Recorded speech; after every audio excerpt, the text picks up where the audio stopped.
Wabarakatuh.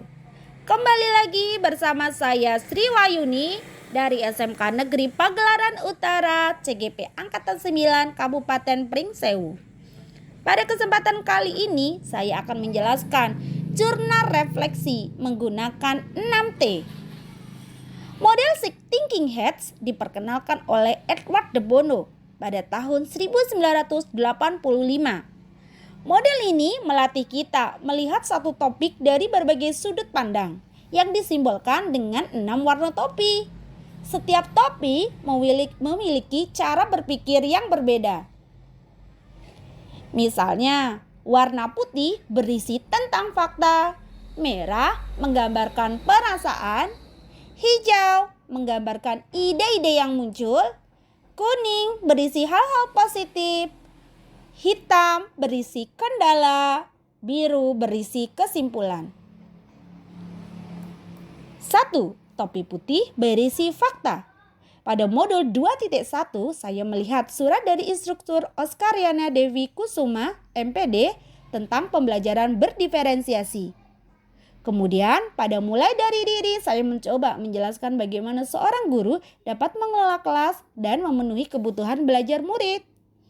Pada eksplorasi konsep terdapat materi pengertian pembelajaran berdiferensiasi, keberagaman murid, kebutuhan belajar murid yang terdiri dari kesiapan belajar, minat murid, dan profil belajar murid.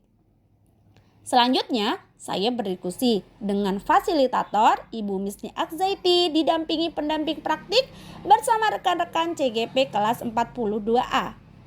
Kami membahas pembelajaran berdiferensiasi melalui kasus. Kasus yang saya bahas adalah kasus SMK. Setelah berdiskusi, saya bersama rekan saya membuat bahan presentasi dan mempresentasikan kasus tersebut.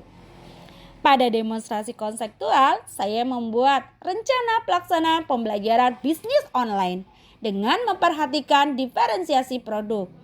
Selanjutnya, saya akan melaksanakan aksi nyata pembelajaran berdiferensiasi di kelas.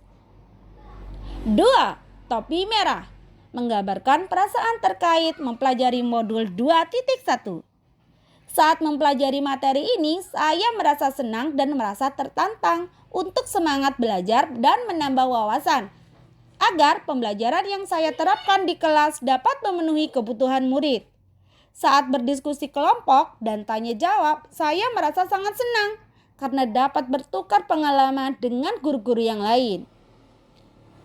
Topi kuning berisi hal-hal positif. Hal positif tentang materi diferensiasi adalah sebagai guru harus mempersiapkan pembelajaran sesuai dengan kondisi murid. Persiapan hendaknya dilakukan dengan mempertimbangkan kebutuhan murid. Dengan persiapan yang sesuai akan menunjang pembelajaran yang tepat agar tujuan pembelajaran tercapai. Topi hitam berisi kendala.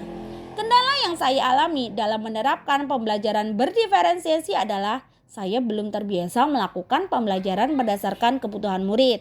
Saya cenderung melakukan pembelajaran yang menggunakan satu perencanaan dan satu penilaian. Dengan demikian, saya sedikit merasa kesulitan menerapkan pembelajaran yang berdiferensiasi. Topi hijau, ide yang muncul.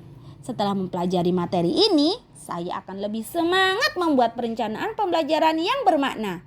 Perencanaan yang saya sesuaikan dengan kondisi, bukan sekedar formalitas saja, melainkan akan saya gunakan dalam proses pembelajaran. Topi biru berisi kesimpulan. Kesimpulan dari materi ini adalah guru harus mempertimbangkan kesiapan belajar siswa, minat murid, dan profil belajar murid agar tujuan pembelajaran dapat tercapai. Pengelolaan kelas berdiferensiasi dapat dimulai dari penerapan salah satu diferensiasi, misalnya diferensiasi proses, konten, atau produk. Perubahan kecil dan konsisten akan meningkatkan mutu pembelajaran. Demikian yang dapat saya sampaikan. Sampai jumpa pada materi selanjutnya. Saya akhiri. Assalamualaikum warahmatullahi wabarakatuh.